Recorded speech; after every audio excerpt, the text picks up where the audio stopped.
Hey guys, how you guys doing? We got another update here. While we're all waiting for this North Korea ICBM test that may or may not happen, other things are in the works indeed, definitely.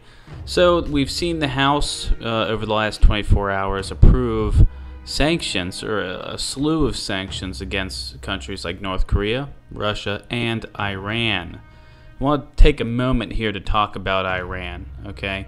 Because we're not just waiting for North Korea to fire a missile, we're also waiting for Iran to do the same, to launch a satellite into orbit. Now, it's no new news that we know that Iran and North Korea have been helping each other when it comes to their nuclear developments, when it comes to their ICBM technology. We just had a report come out this week that Iran, in the next 2 to 3 years, could have ICBM technology that's fully functioning. Now, Iran's come back and stated that if the sanctions are imposed on them by the United States of America, that they would respond. And it's just another country in which the U.S.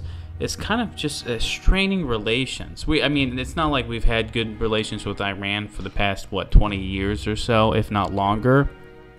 But the fact is that Iran has been looking for outside help. And who do they go to?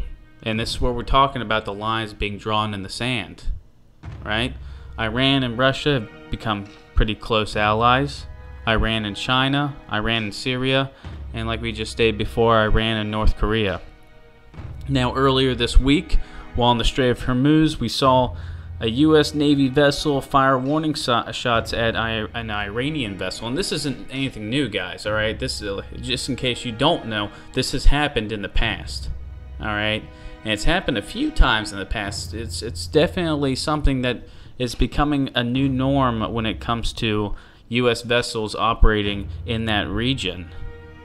I think, what was it, 2 years ago? It might have been 3 years ago. I'm leaning towards 2. Iran took custody of a few sailors that they said drifted into their water. They weren't in international waters anymore after their vessel broke down. But basically, what I'm trying to reiterate is this is nothing new in the Strait of Hormuz. It happens. We don't have great relations with Iran. The U.S. is close allies with Saudi Arabia. I don't know why. It's not something I like. But Saudi Arabia and Iran have been at each other's throats for a long time. And why is that? Because, every country in the world has an agenda. And when you are in a region like the Middle East, or like Southeast Asia, or like Africa, and you are considered one of the big dogs on the corner, like Iran and Saudi Arabia are in the Middle East, you vie for certain power and certain influence in that region.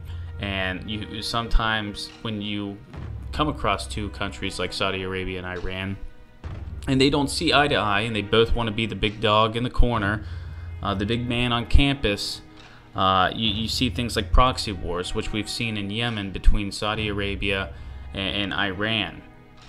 And, with the U.S. being such a huge supporter and ally of Saudi Arabia and Israel, naturally, we are basically enemies against Iran. And we've been seeing a couple close calls between the U.S. and Iran when it comes to the conflict in Syria. And it just seems like these sanctions aren't going to help one bit. And Iran seems to be saying that they're not going to take it. They've over the past 8 to 10 years, they've been making friends. All right, and they're making pretty powerful friends, Russia and China. And what Russia and China, their rivals are the United States of America and its NATO members. So this is just another slew of sanctions towards countries that it seems like the agenda that's being pushed is we're going to be at war with these people at some point. The lines are being drawn in the sand. The teams are stacking up here, and they've been stacking up pretty aggressively and pretty transparently over the past 5 to 6 months. You can really see what's going on around you. It's crazy. But guys, we've seen a few countries say that they're going to retaliate in some fashion against the United States if these sanctions get pushed through. And the weird thing is, it's not just Republicans pushing these sanctions through, it's Democrats also. Like America as a whole, our congressmen and our leaders are pushing for these sanctions against all these different nations, Russia, North Korea, and Iran. And it's crazy because I feel like, do they not understand that this can push us towards a global conflict of some sort? But guys, as more information comes out about this, we'll discuss it. We'll talk about it. I'm trying to keep you guys in the know, keep you informed, but not tell you what to think, because we're not the mainstream media. That's not our job. We don't have an agenda to push. That's not what we're doing here. As always, guys, make sure to check back. We try to do videos every day on what's going on, spreading the wealth and the knowledge and the truth, baby. That's what we do. And every once in a while, you might hear me yell at my dog, because she might be a closet globalist. I mean, I don't know yet. Part of me thinks that she's still a good dog, guys. She's still a damn good American dog.